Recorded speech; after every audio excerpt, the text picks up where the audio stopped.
সকালবেলায় 9টায় দোকান খোলে, সারাদিনে খাওয়া দাওয়া নেই এখনো পর্যন্ত। হ্যাঁ, এত বিক্রির চাপ এবং এত কালেকশন।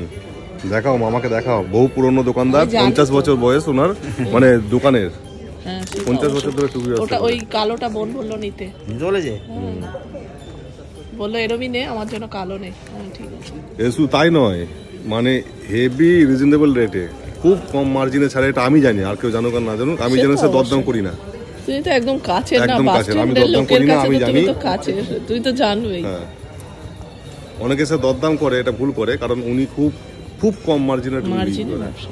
আর এখন কম্পিটিশনের মার্কেট, তাই না? নিতে হবে, না তো হবে না। সে তো অবশ্যই, দূর দূরান্ত থেকে আসছে তো, সে তো অবশ্যই। দাও, চলো এটা নিয়ে নাও, ওটা অনলাইন করে দেবো। যা খুশি তো। আমাদের শহরে টুপির দোকান অনেক আছে, কিন্তু এই দাদার মতন সুন্দর টুপির কালেকশন আমি কোনো দোকানে দেখিনি। যেটাই দেখি মনে হয় জানো সেটাই কিনি।